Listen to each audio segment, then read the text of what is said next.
CountryWide CONNECT with Andy Thompson and Sarah Perriam-Lampp. Walt Cavendish is joining me now on the line, having heard Arnie there. You've had a hell of a weekend, Walt. Yeah, it's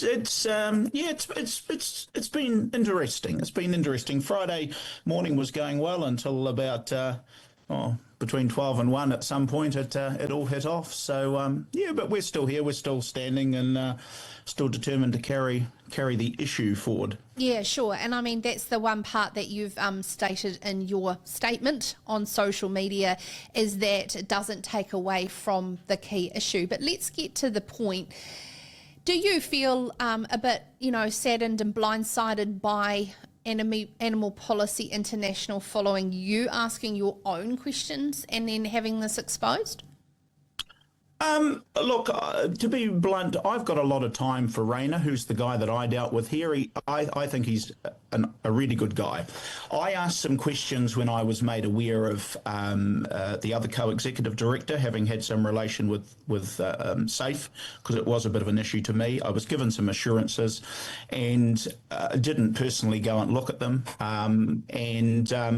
We're where we are on that, and it's on that and that alone, and the time that she spent at SAFE during that time where there was those attacks on pig farms, that I make this decision. It's got nothing to do with their funding, really. I care little about that because I personally haven't been driven or felt that I've been pushed down one road for some of whatever their agenda may be. My only gripe is that I could not see how I could carry on with what was done to pig farmers under SAFE under her watch. So you obviously got under the gills of Feds. That's quite obvious. Do you feel like Feds are going to be patting themselves on their back as a bit of a win in this? Look, this is a hit job. Let's be honest, it's a hit job. The issue, even Wayne Langford himself said he didn't have an issue with Fair for Farmers. He may not have liked some of the tactics that I used, and possibly if I was going to do it again, would I play the player a little bit less? Probably. But this was a very important issue, and we keep getting the trade issue just kept coming up. There's going to be trade retaliation, and even Annie O'Brien, and I've got a lot of time for Annie, even she couldn't provide you any evidence where there is trade retaliation. They used this lamb issue as Feds did, but that's about muesling, the cutting of the pieces of skin from around the lamb's breech and tail in merino sheep only. It's only legal in Australia, it's illegal in New Zealand, and it's illegal in Britain. So how that has any consequence to exporting sheep, lamb, mutton, whatever to the UK, I don't know. And I still want to hear from the government, from anybody, what is the evidence that this will cause trade retaliation? Because ultimately, this public morals exemption requires the public to lead it. I can't lead it as a farmer. No one, a business can't lead it. It has to be to stand led by the public. So while we asked Todd McClay and Damien O'Connor, both who'd been on trade missions together, and they basically kind of walked around the issue hoping you'd go away, I suppose, making it very uncomfortable discussions in trade negotiations that, hey, you do you, we'll do us kind of approach. That's as far as we got. Yeah, look, they don't know because they've never asked. I've sought Official Information Act request of Todd McClay in his capacity as Trade Minister and Ag Minister. There has been no official information requested. Now, they say that the trade envoys and that have come to some conclusions. Well, we'll find out, because I'm going to seek an Official Information Act request on that and find out what they have discussed. All I want to see is the proof that there is trade retaliation. We can't put this issue to bed on the basis there might be retaliation. Of course, if there is, we'll find a different avenue. And it may be labelling, it may be, I don't know, it may be something else. But this is worth looking at. And I would say that the New Zealand Pork Board, Industry Board and pig farmers, they were doing this long before API came around. 2 years prior, they had a petition. Didn't have as many supporters as we got, but they were on this issue. They were asking for this. They got nothing from government. Yes. And so we can't just blame API for that this is their driving force. This was being asked for long before API came into existence.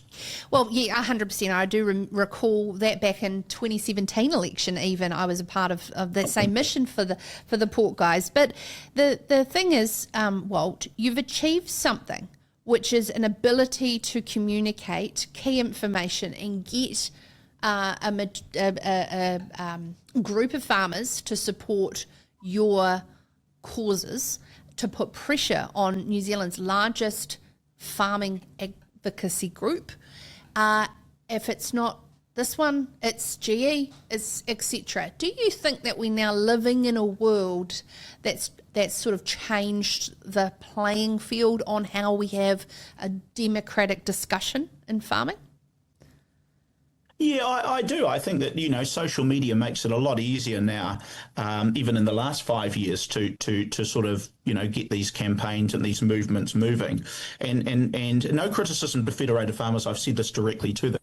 But I do believe they need to have a reconsideration about how remits and policy directives come out of a system where it's quite a slow machine to come to a decision. And I think, I'll give them credit. They are actively, from what I understand, working and wanting to help the pork industry. And I look forward to any suggestions or any help that they can provide to affect some change, because the issue, we have identified the issue, that's not going to go anywhere.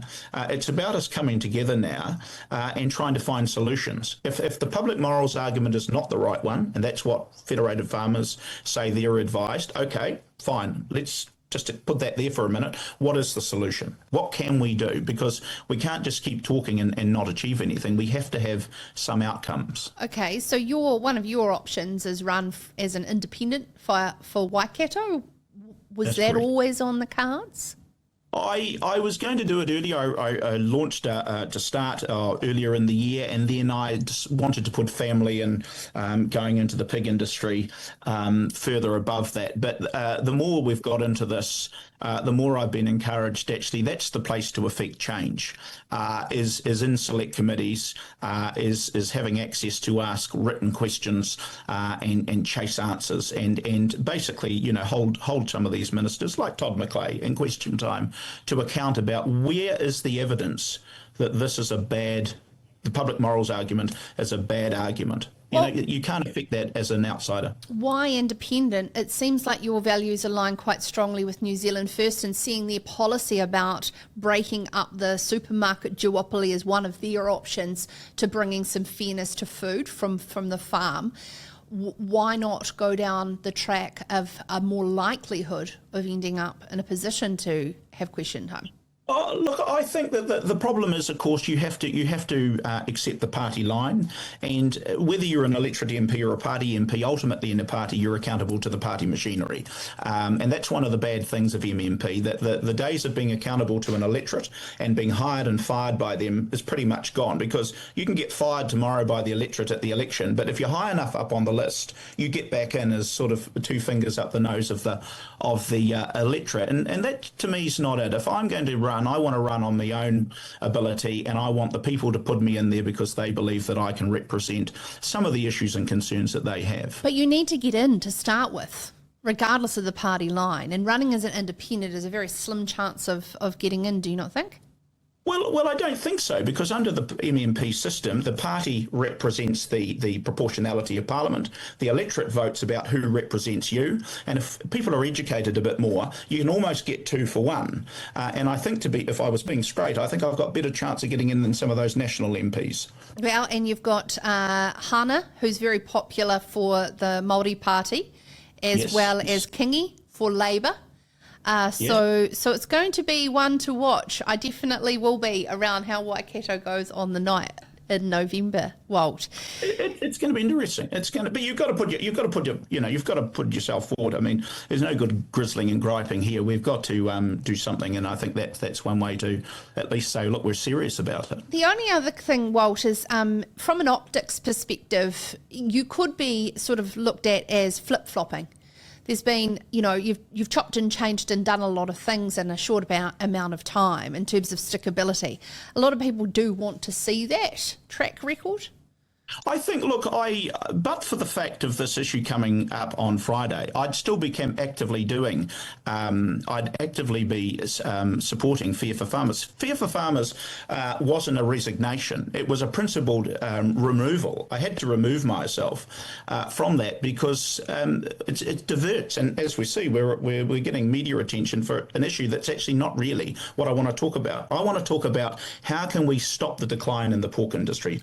And so, look, people can slap me around the head for taking a position. That's fine. I did resign from Feds. I stand by that resignation. If people think it's flip-flopping, well, that's what they think. But I'm making no apologies for the decision. But is the pork issue the only issue that you're concerned about? Because you, at one point in your Facebook videos, actually made a comment that you were going to set up an opposition to Federated Farmers for creating a new advocacy group. There's multiple issues that you have put out on your Facebook, not just this pork issue.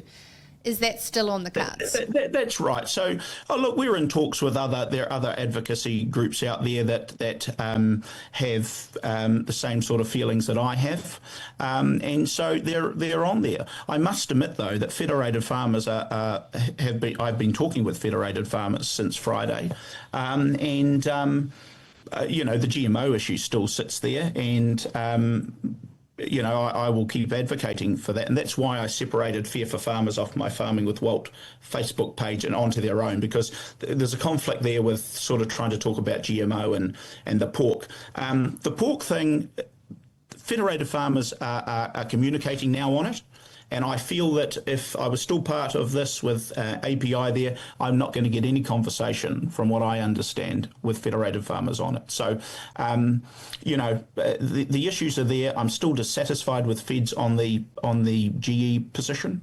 But my purpose at the moment is really just dealing with this matter, because this is the matter that seems to be getting the most attention, and I need to answer to it, Yes, I do. I'm just waiting on our next guest to connect, and so I'm actually enjoying asking you some questions, Walt. I have later on the show Daniel Judd, who made a comment on LinkedIn that Federated Farmers are not open to a debate with future farmers and are making a stance on GE. Why do you believe Federated Farmers should make a stance as such? Well, I think Federated Farmers should step up to some of these debates, because they're supposed to represent a democracy. You have decisions and policies that they make. At the end of the day, without consumer support, farmers don't exist, and Federated Farmers is one of the biggest advocacy groups. They've got the people to go and have these public debates, and maybe that's a way that they can look at how they could adjust positions, instead of having the old-fashioned remit going up and National Council debate and onwards. Maybe there's some modern ways of thrashing out some policy positions. I see why they're sitting where they're sitting. They don't want to offend either side of the argument, but I feel they sort of have to make a stand. Okay. So with regards to Federated Farmers, you agree that they should make a stance. Walt is effectively telling us he's not going anywhere, and you are looking at what's going forward. My apologies, I'm just getting a bit thrown there. Hey, Walt, thank you very much for joining CountryWide Connect. I am going to go to a short break while we connect with our next guest, Walt Cavendish, Farming with Walt. CountryWide Connect with Andy Thompson and Sarah Perriam-Lampp.